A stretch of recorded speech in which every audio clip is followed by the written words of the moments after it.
Okay, so recording should have started. Okay, so welcome everyone to the June edition of the Computer Accelerator Forum.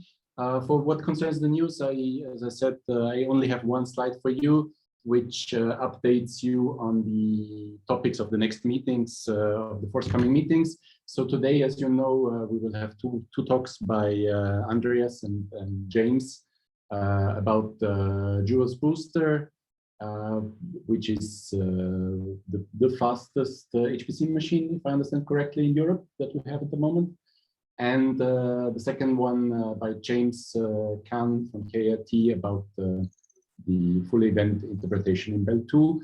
And then in July, we will have another presentation. We got in contact through Stephen Schramm and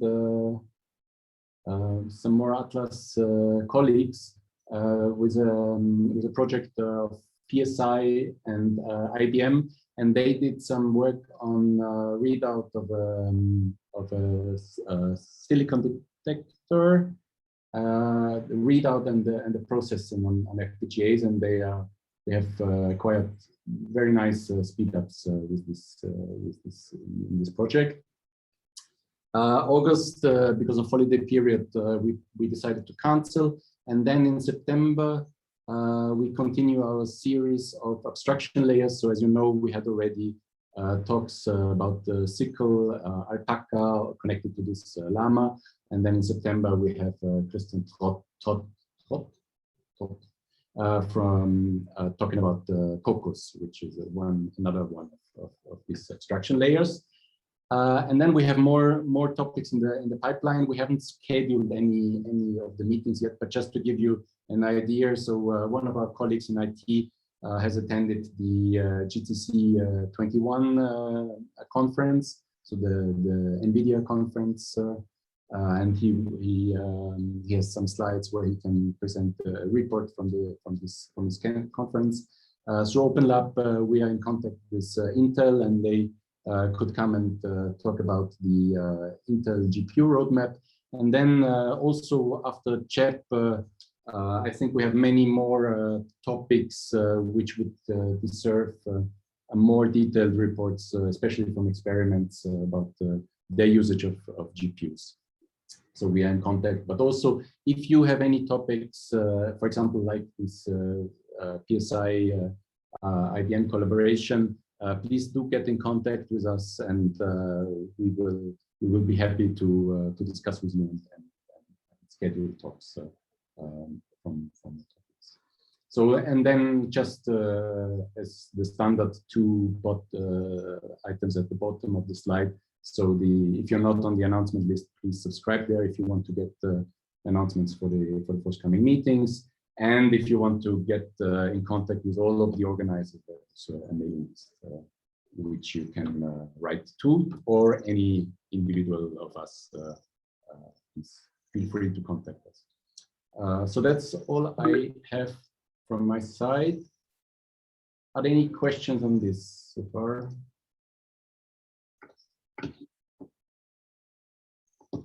No? Okay. So then let me welcome Andreas Herten from Jülich, and yeah, he will talk to us about JUWELS Booster. Please, Andreas, the floor is yours. All right, thank you. I hope you can all see my slides now. Yes, perfect. And it looks okay? No border or these kind of things. All right. Yeah. Thank you, Stefan, for having me. I'm here to talk about JUWELS Booster, which is a project I was involved in and I'm still involved in at Forschungszentrum Jülich. This is our largest machine, and I think, yeah, I'm going to talk about that in general and also have a first few early results and experiences from that to show you.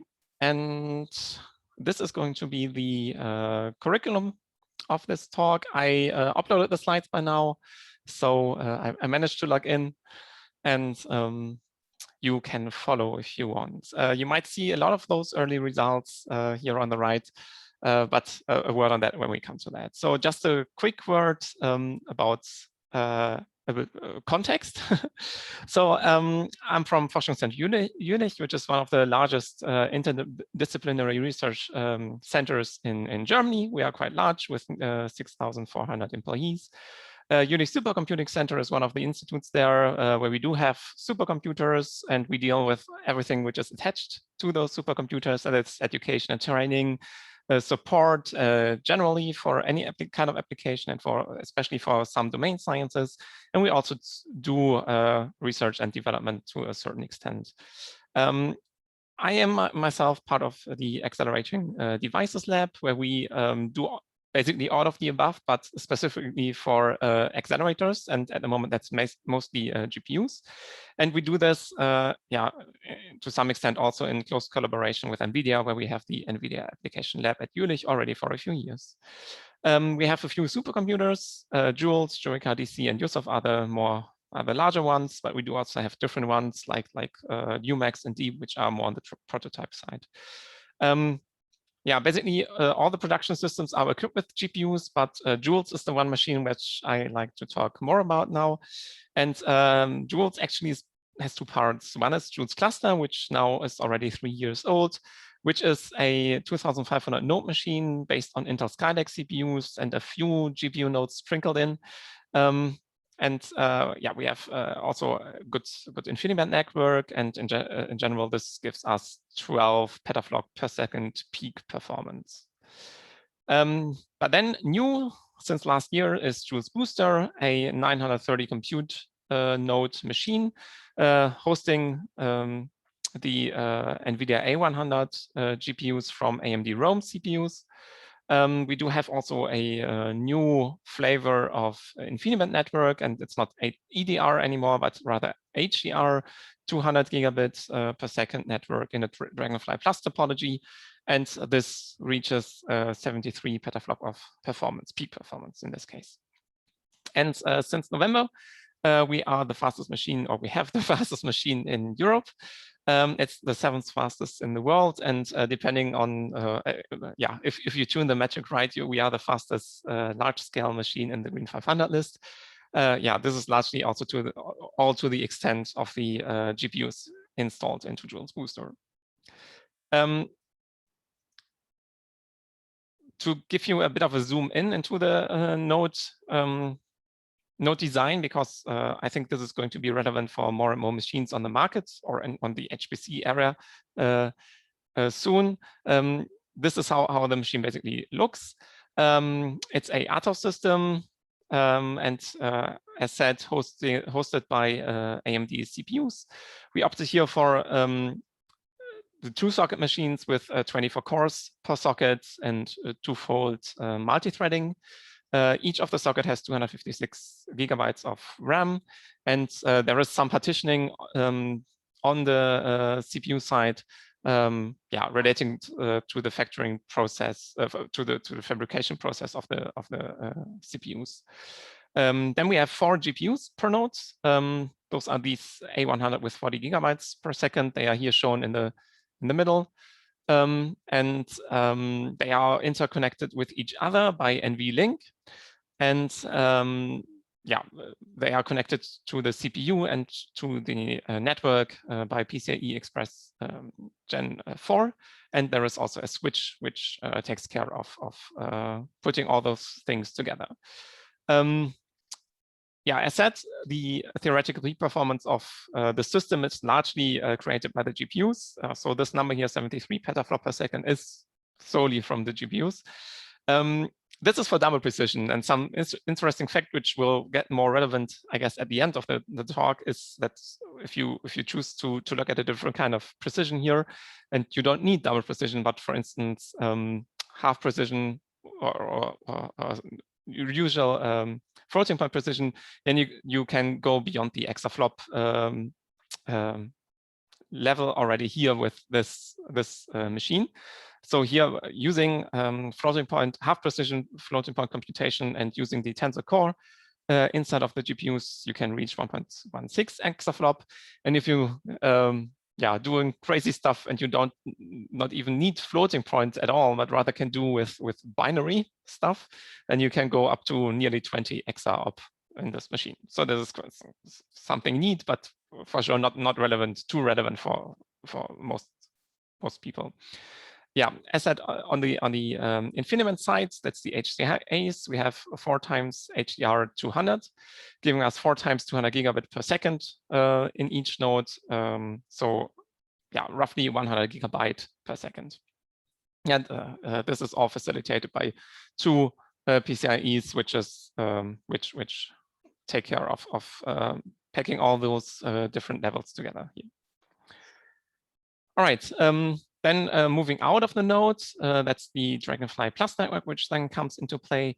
We have Dragonfly Plus means in this context that we have different kind of topologies on a local basis and on a global basis.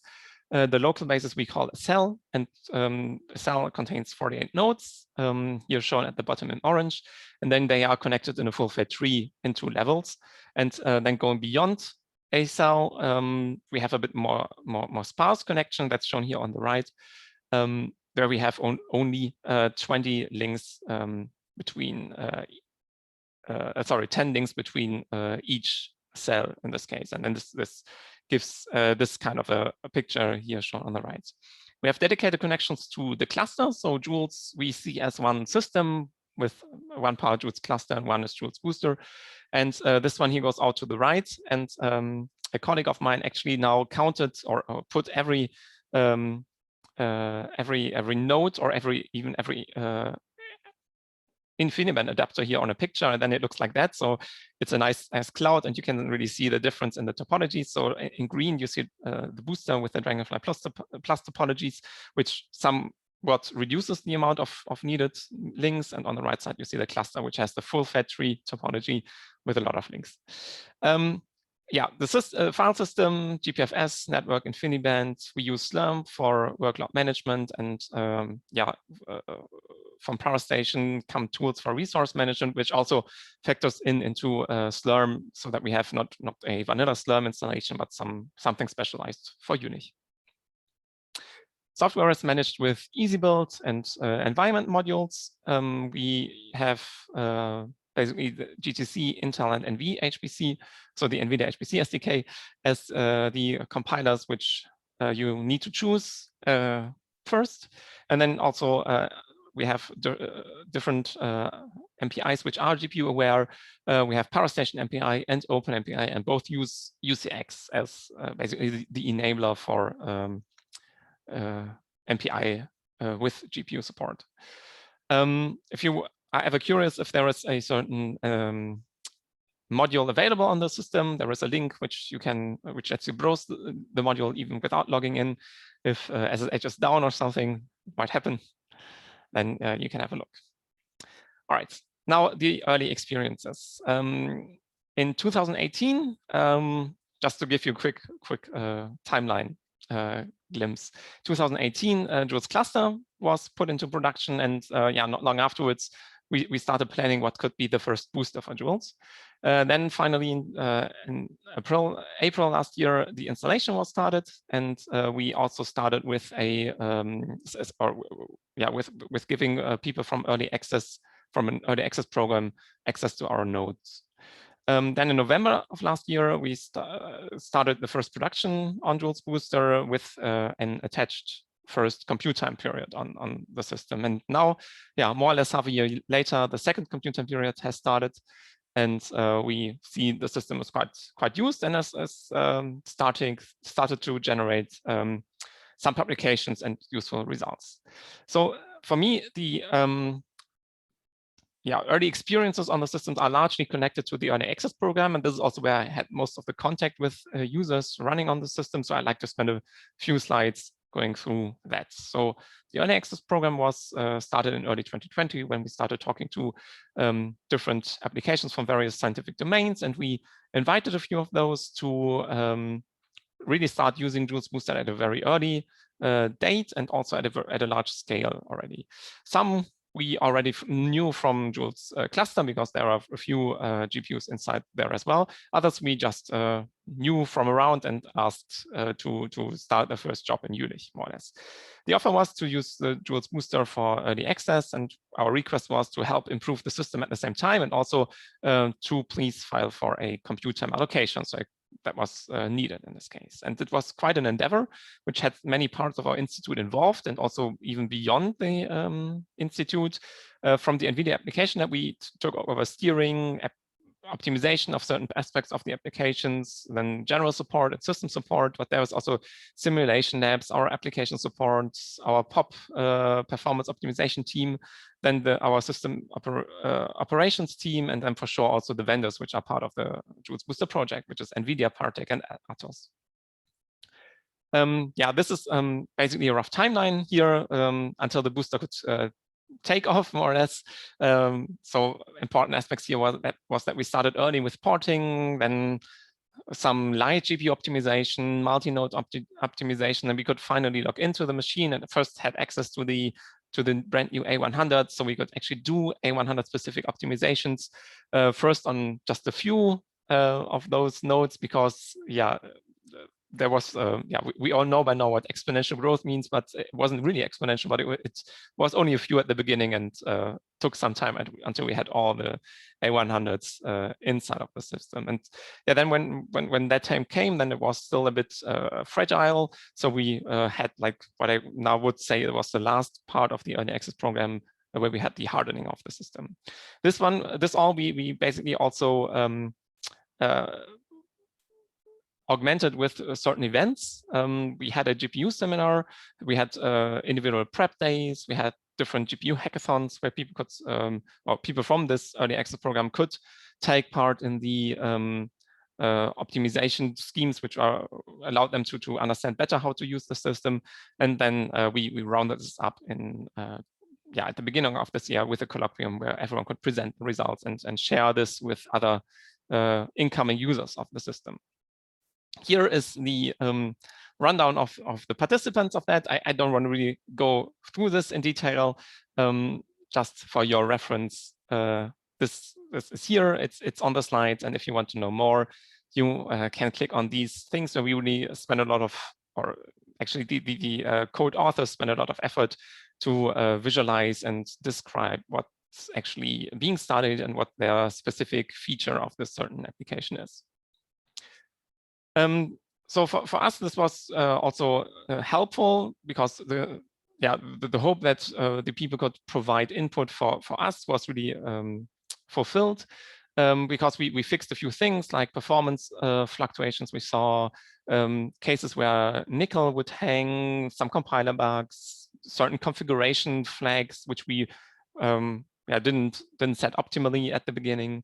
Then the whole thing regarding the PCIe switch was still a bit new to us. So here we also, it took a long time to also find here a good parameter and find out proper firmware options. So really, there was lots we could learn from that. And we also, apart from the things which were solvable or would be from a category of issues, we also understood the system much better during that time. It was quite intensive to understand AMD CPUs, the stuff with the NUMA domains, then as said, the PCIe switch, the resulting GPU device affinity, and the network design. We could understand all of these things much better.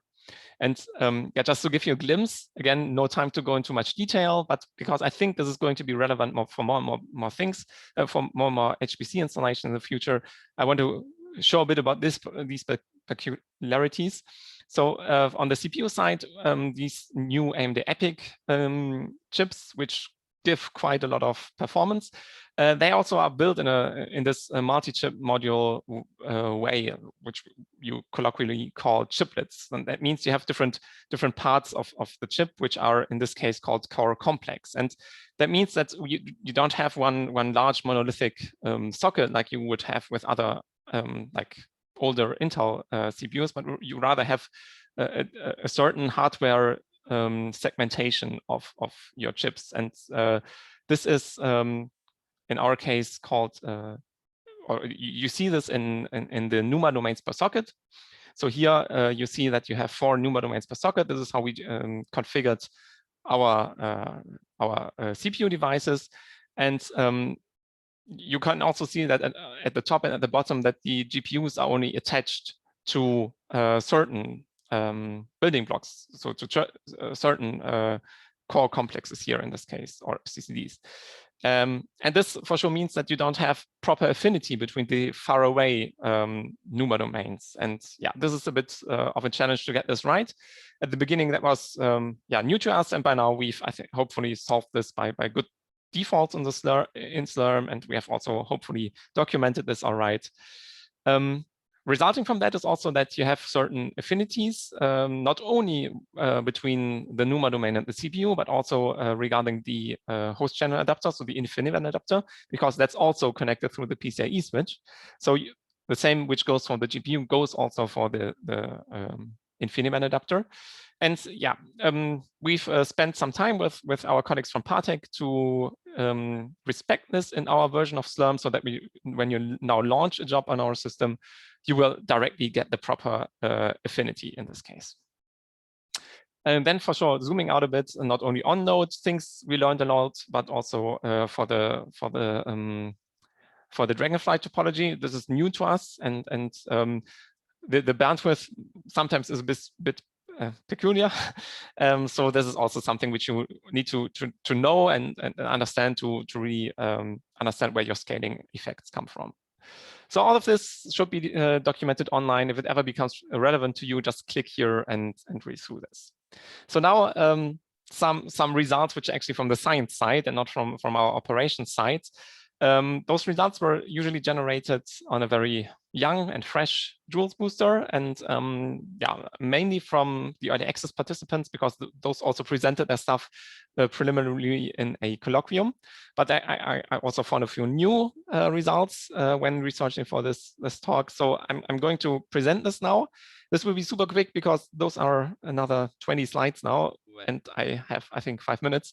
So I will just give you a glimpse of things, and if in the Q&A later, maybe you can then ask me more about this, or you can just read through the slides on yourself. So first is Soma, which is an application participating in the early access program for a simulation for nanomaterial formation, and they can really resolve a lot of scales, and this is what makes them unique. They use OpenACC for acceleration, and they are around for quite some time, and they have seen the one or other GPU architecture, and they can also see for this A100 now that they really get a good speed up. And during the hackathon, they found out that actually they see a better speed up than they would have expected originally, because this was analyzed by colleagues from NVIDIA, and they found out that through these larger caches, which are on the A100 GPUs, they can actually get more speed up than just the performance, the raw performance numbers were expected. But the team also was inspired to have a look at different ways to scale to such a large system.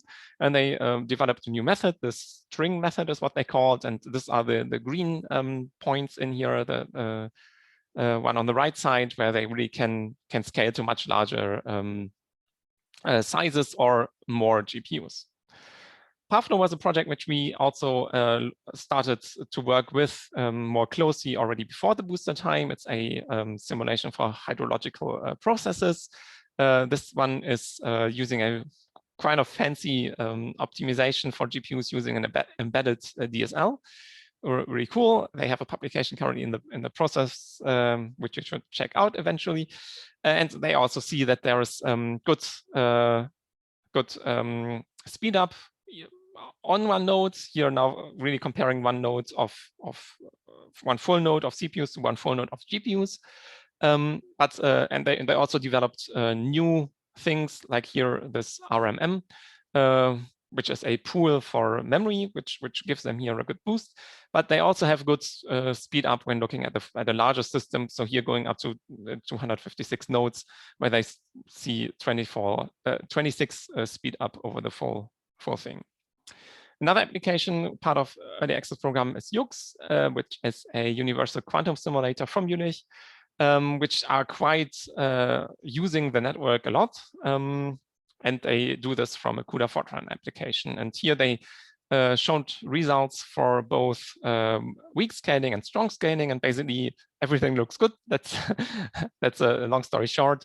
For weak scaling, they see that really the network is what is limiting them.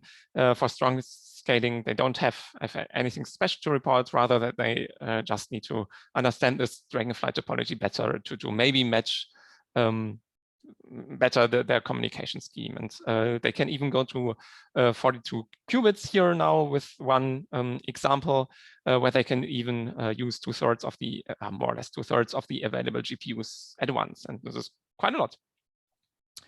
We do have quite a lot of QCD simulation applications on our system.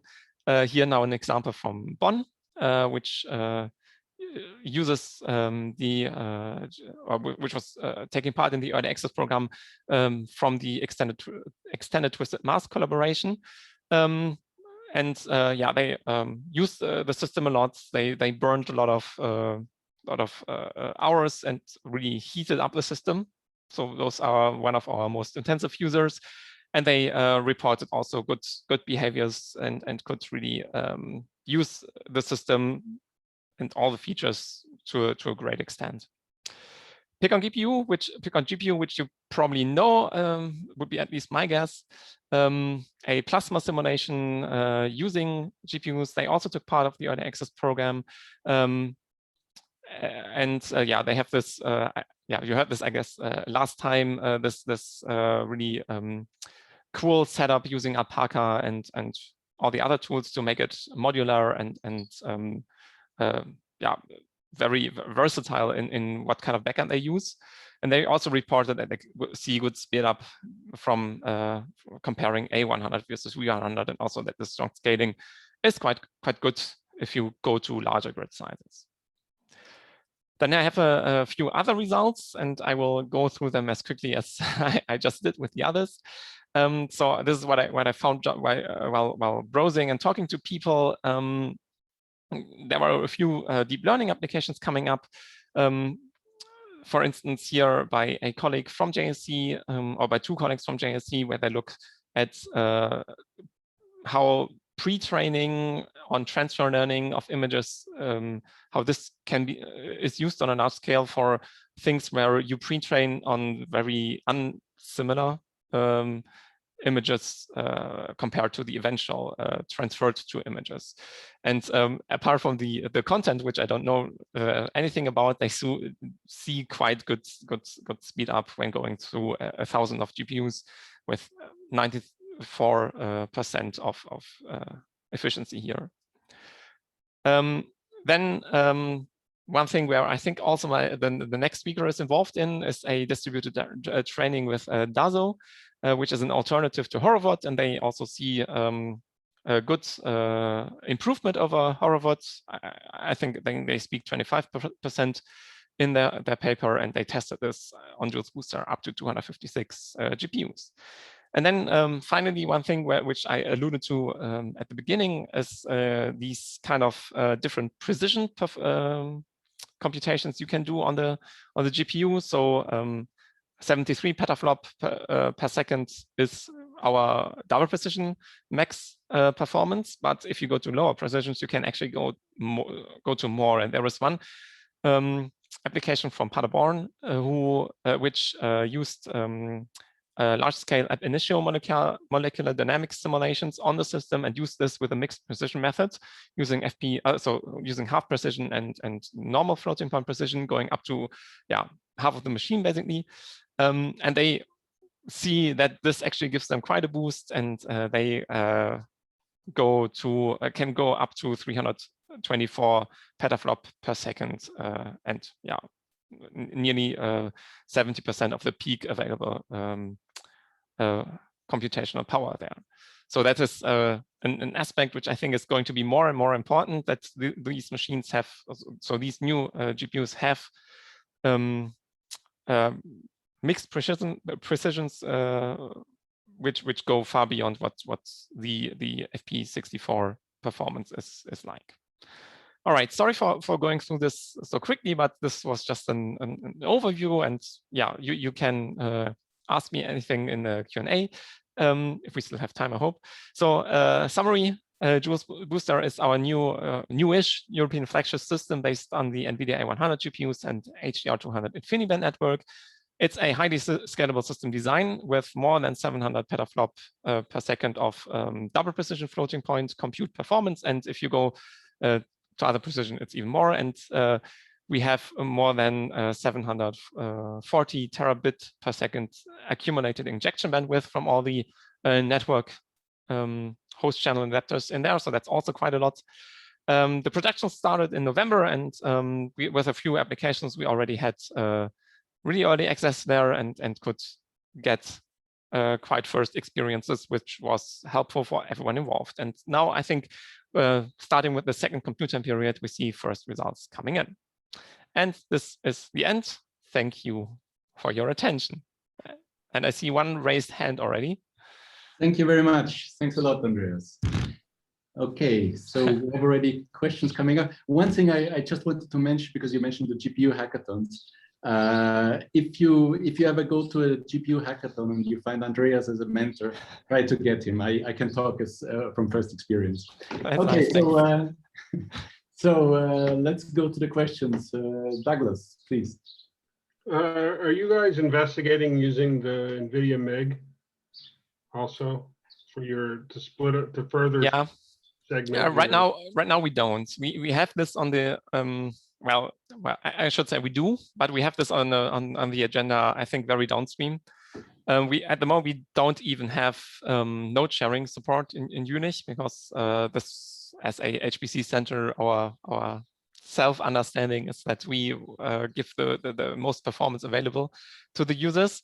Reality sometimes looks differently, so we see that there is a need, but it's a bit of a hard thing to implement this. So we will first, I think, implement node sharing, because otherwise we cannot do the multi-instances of A100s. And after that, we can also use MIG, I think, without any further issue. So there is a certain holdup in the middle, which prevents us at the moment. Okay, next question, Andrea. Yeah, thanks. So first of all, thanks a lot, Andreas, and I can only repeat what Stefan said. I very much recommend the GPU hackathons in general, and Andreas in particular as a mentor. I mean, we learned so much through your help that it was really great. My two questions. One is about, you mentioned tensor cores at some point, but I'm not sure you mentioned them again. And I was just wondering if is one of your examples using tensor cores, or how can we actually make use of tensor cores? Because exactly, there's so much of petaflops there, which okay, it is this one. Yeah, exactly.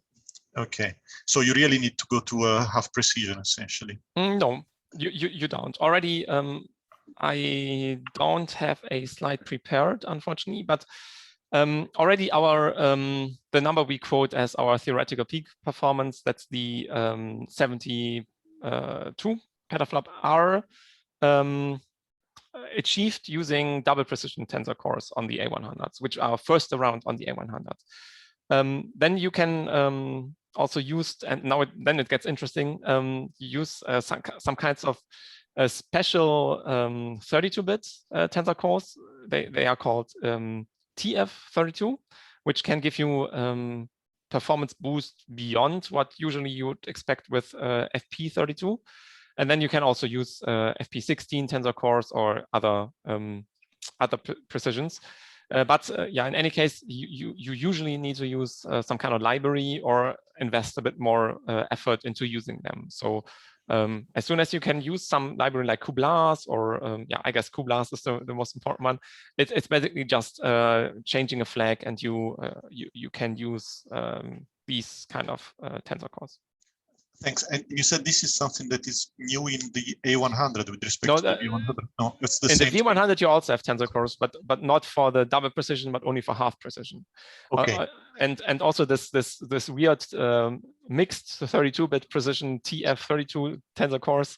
Those are also only available in A100. So basically, V100 was the first glimpse of what tensor cores can do, and then in A100 they cranked this up to 11.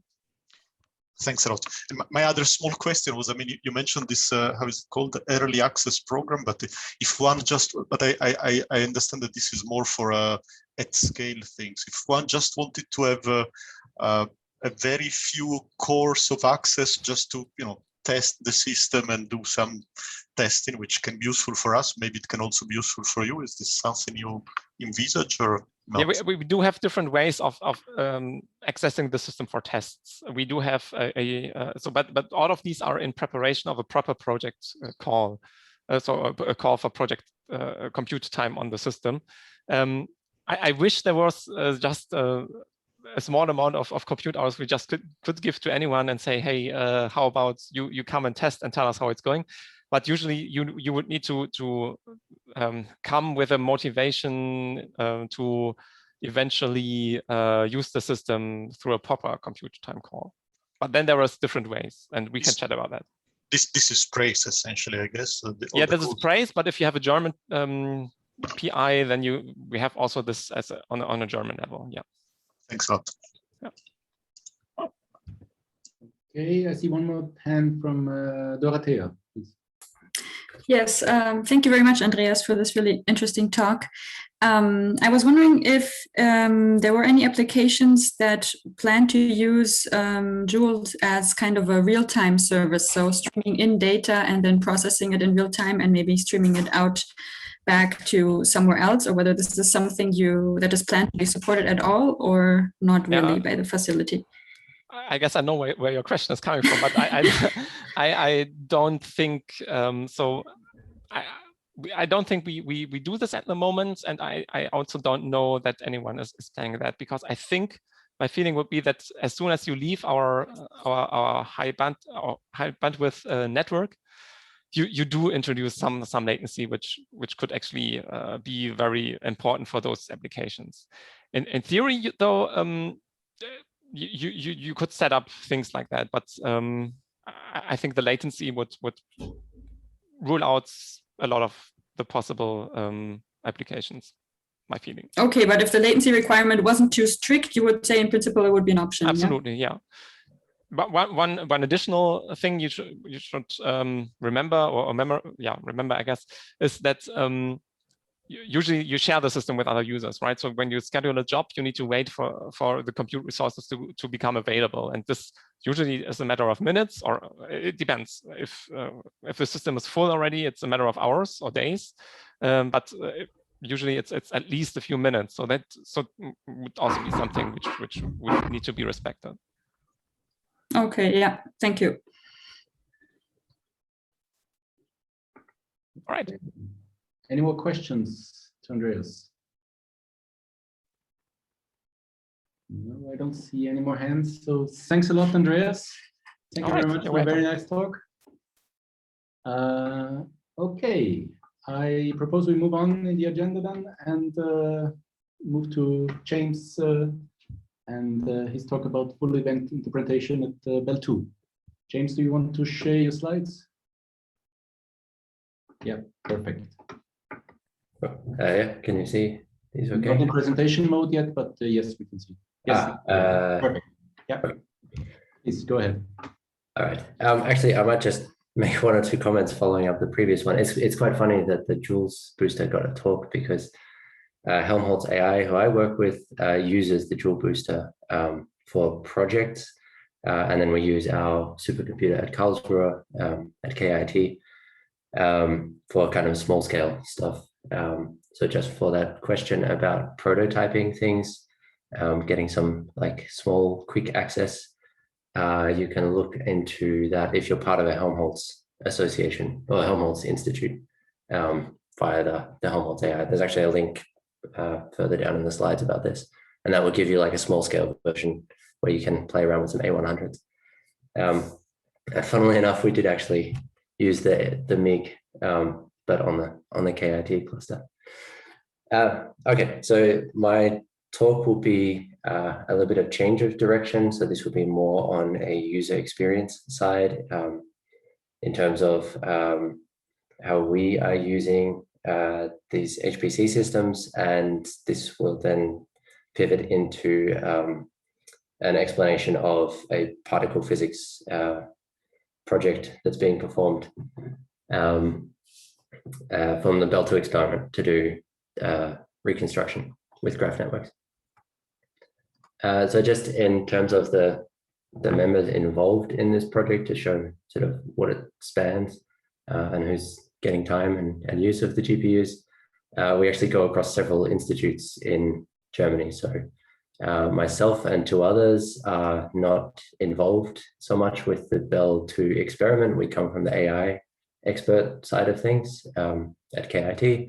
And then we have some members from Bonn who are physicists, members from Strasbourg University, and a member from the KIT physics department, and also from Munich's physics department working on this.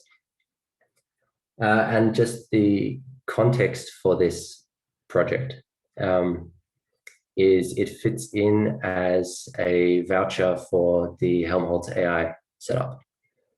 So what is the Helmholtz AI?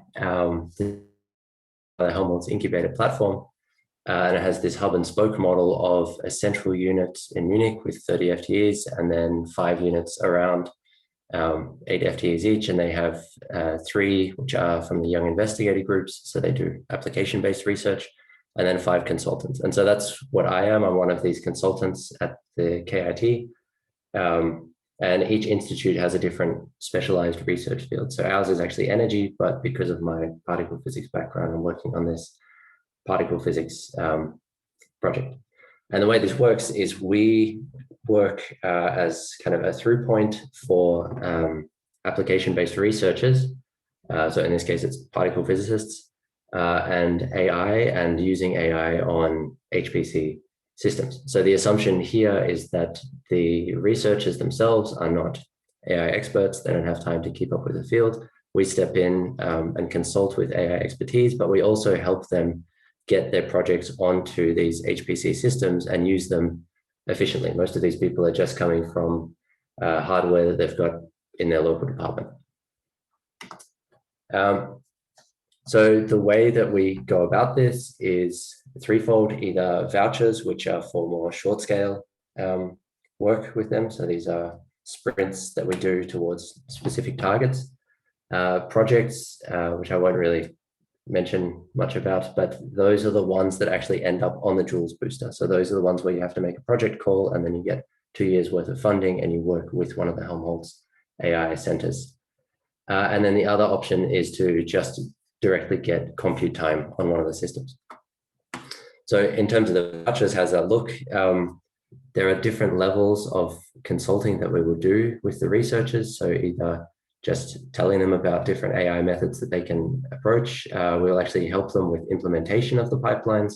And in full-scale consulting, we actually end up producing a joint publication. So that's the goal of this particle decay reconstruction project. And these are short scale. So these can be anything from 2 weeks to 6 months. And Helmholtz kind of foots the bill for all of this.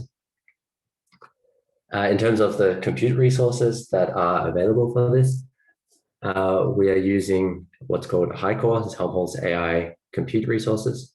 And we have 2 sites. So the one that this project has been working on is the prototyping one. That's this HORICA cluster at KIT. And then the other one is at Jülich. And he actually showed one of the projects that I was involved with, that DASO distributed optimization. Where they were using hundreds of nodes at a time.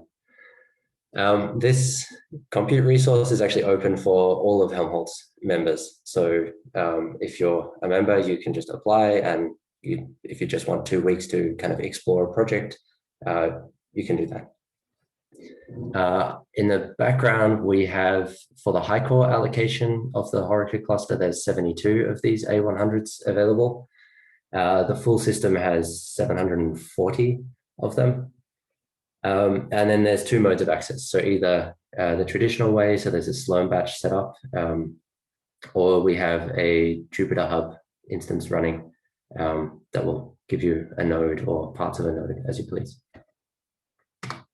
Okay, so what does this mean from the researcher's side? it means that they work directly with AI experts, and those experts, so us, we have very close contact with the HPC teams.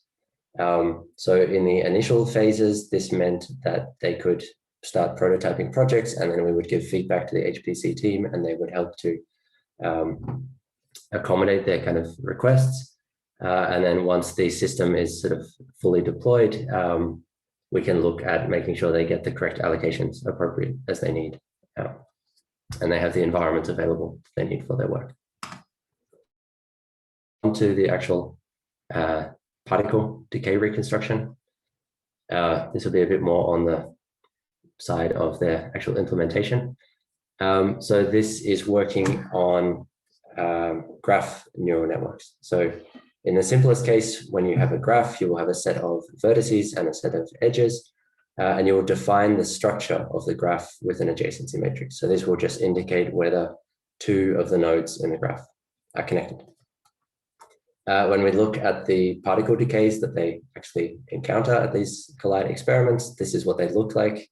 This is how they look at the Belle 2 experiment. So there will be a central collision, and then they will produce what we'll call the root of the decay trees that they're trying to reconstruct. These will be two heavy things, and then they will go on to subsequently decay until they reach something stable, and those stable things go off and hit the detector. These are the terminal leaves of this tree. What the physicists are looking for is a specific signal signature decay of one of these roots here, one of these B nodes. But in most cases, this is difficult to find on its own. And so they perform what is called a full event reconstruction, where they will actually pick up everything that's left in the detector. So that's, in this case, would be the things on the right-hand side. And the process for performing that reconstruction is done somewhere between the online processing, so what comes straight out of the particle collider, and somewhere between that and when the analyst actually gets to processing the data themselves. So this is done collaboration-wide. So before the data can be, before either the simulations or the data can be used, this will run through a process where this kind of reconstruction is performed. So this needs to be fast enough that it can go across the entire data set that they've got. Of course, we're not the only ones who deal with learning to reconstruct tree-like decays. So this shows up in phylogenetic trees, so evolutionary trees. This is so-called jet tagging. So from the Large Hadron Collider, they also encounter this kind of thing. I think this is from SiteNet, so trying to do these sort of knowledge graphs, relational trees. And then this one up the top right is the one that this project in particular is trying to replace. So this is sort of the existing process that they have. This uses a classical machine learning approach. So in this case, it's 6 stages of decision trees. And those stages themselves are trained independently. So one will be trained, and then that will go away and be used to produce more data, and that will train the next stage, so on and so forth. And one of the issues here is this is hard-coded. So it requires physicists to actually plug in the set of specific decay processes that they want to look for.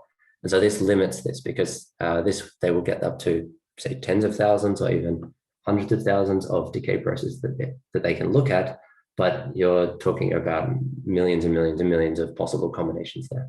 So we wanted to use something that would learn by example. So remove the need for physicists to be involved in this, and just show it the data that we have that they have at the experiment, and it can just learn what to prioritize. And this, of course, then needs to be end-to-end trainable, so we can plug this into the graph network. To give you an idea of how this hard coding constrains it, this is the efficiency of what they're able to reconstruct. This is for neutral particle decay. So you can see it's around the % level. So they're instantly throwing away 98% of the data for those cases that try to use this. In terms of the problem as we approached it from the AI side, we had to abstract this first. So we have a tree structure, we have something that's detected down here at the bottom, and there's a few obstacles that regular kind of graph reconstruction approaches have to tackle with. So one is you have a variable number of particles that show up with the leaves, an unknown number of generations in the tree, an unknown number of ancestors, that's the intermediate stages, and of course you deal with missing things because the detector itself is imperfect. The solution that we did for this was to encode this structure as just relations of those terminal leaves of the tree. So this was encoding this in what we call a lowest common ancestor matrix. And actually this is the lowest common ancestor matrix of the generations. And you can see here is a kind of canonical example of this. So the numbers indicate where in the tree the two leaves are connected. And so, for example, V and W here, they're connected in the first generation, they get a 1, V and Z are connected at the second generation, they get a 2. And this alone is enough without making any assumptions about the number of generations and the number of intermediate steps in the tree, intermediate particles in this decay. That's enough to fully describe the structure of this tree. And so that provides the training target for the neural network. And so that's kind of the workflow that they end up going with is you have a set of detected particles, you build a fully connected graph from this. These have some features that go with them. We have graph neural network that will fit in here, and it will produce what is effectively a weighted adjacency matrix for this graph, but that can be unfolded into the adjacency matrix, which describes the entire decay structure. In terms of the network that we are actually training for this, the one that came out as a winner is what's called Neural Relational Inference Encoder. And this is a graph net that performs iterative updates of the nodes and the edges in the graph. So we'll provide it with the detected particles. So that's the leaves of that tree, and those are the nodes of the graph. And then it will produce a list of edges. It's a fully connected graph. So this becomes leaves squared in size. And then goes through some layers that produce back down the nodes and then back up the edges. And then we have multiple of these blocks. So it will compare pairs of nodes in the graph, and then pairs of pairs, and then pairs of pairs, and so on. And then the final output is that LCA matrix. We've been using PyTorch for this, and for hyperparameter optimization, it's Optuna. So in terms of training on the cluster, these will be parallel optimizations performed to try and do the hyperparameter searches for this.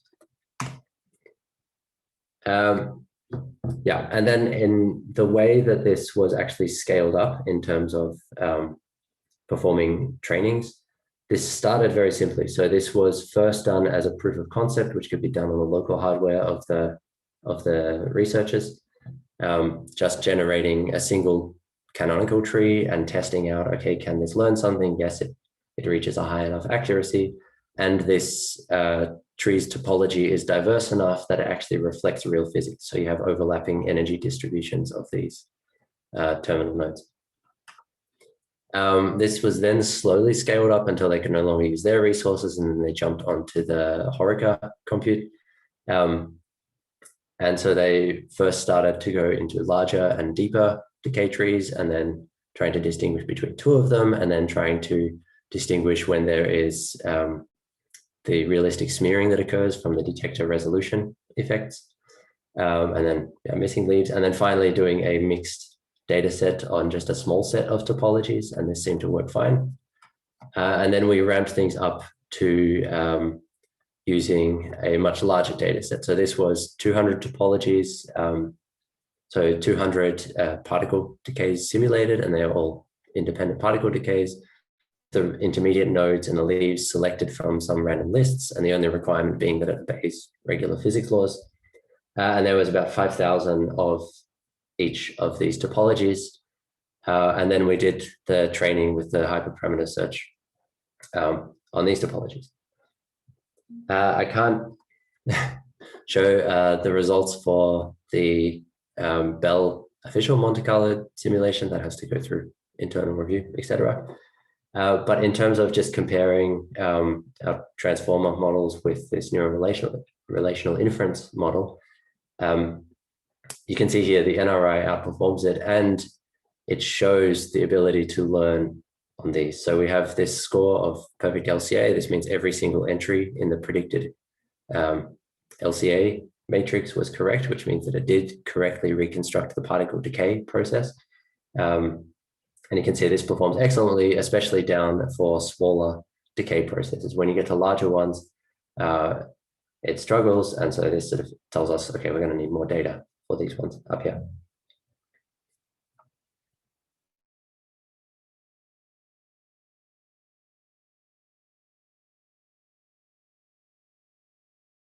I think James is stuck at the moment. Oh. Yeah, you were. Oh, I have something that the last summary slide. Is fine. Yeah. Okay, nice.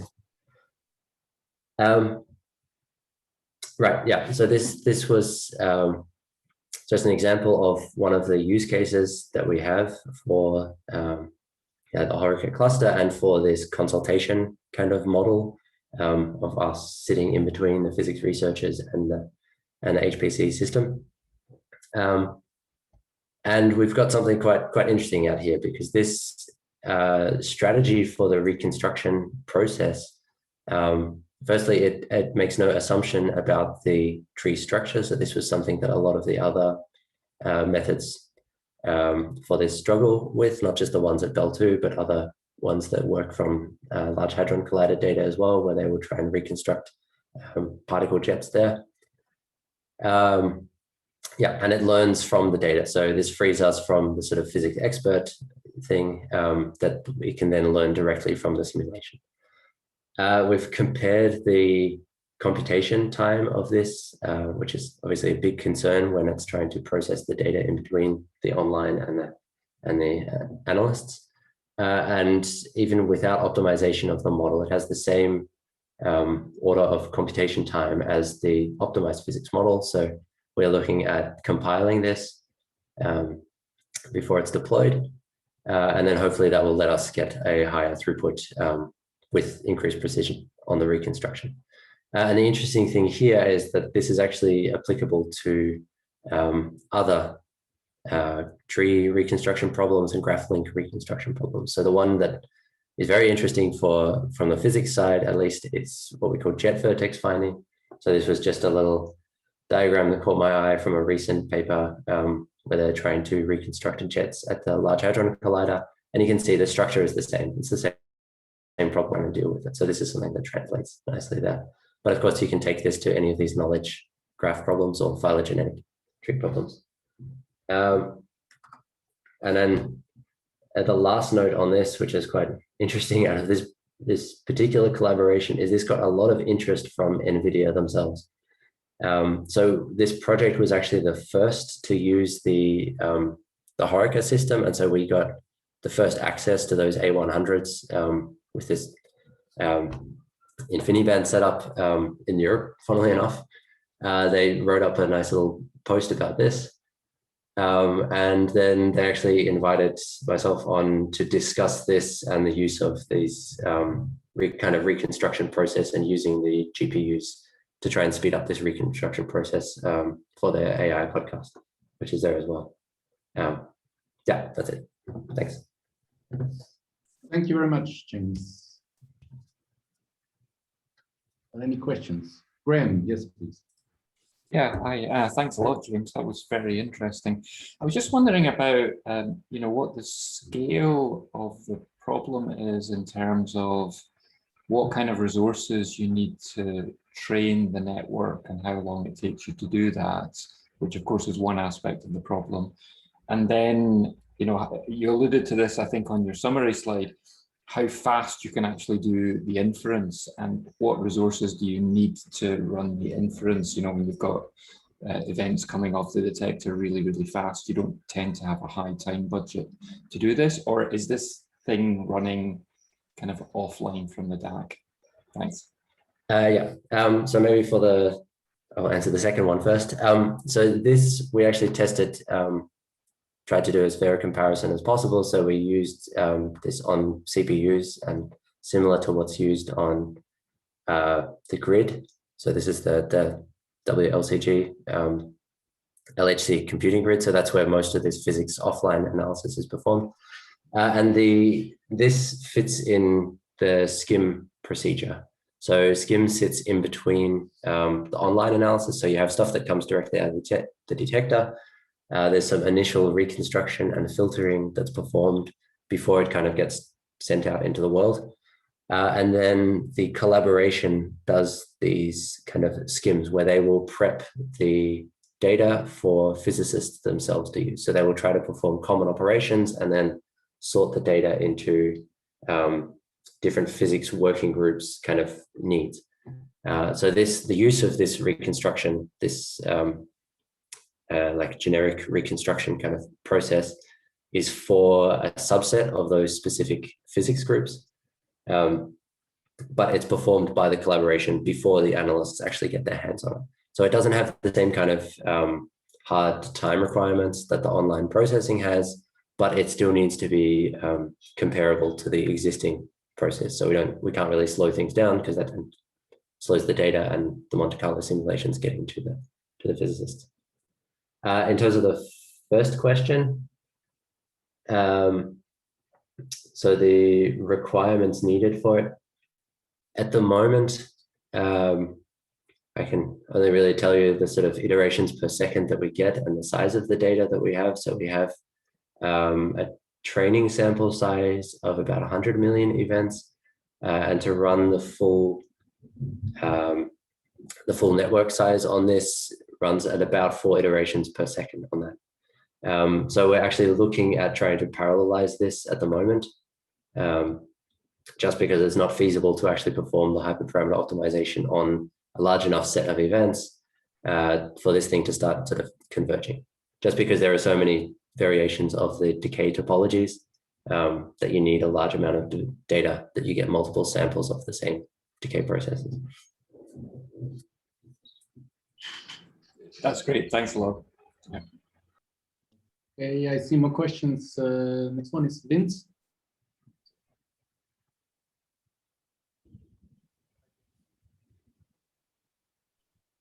Vince, we can't hear you. I see you unmuted, but we cannot hear you.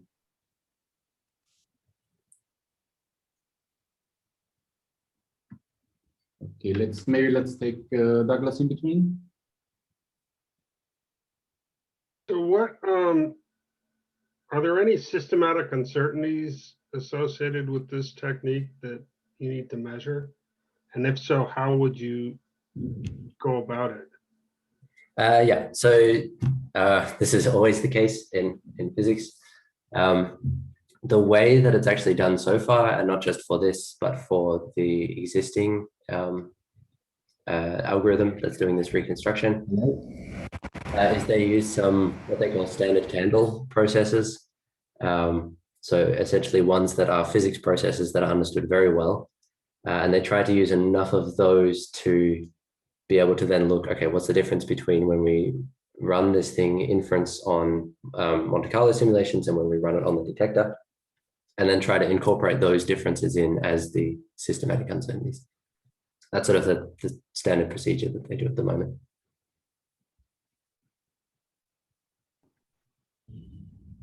Okay, thanks a lot. Vince, do you? Okay, try again. Can you hear me now? Yeah, no, it's fine. Okay.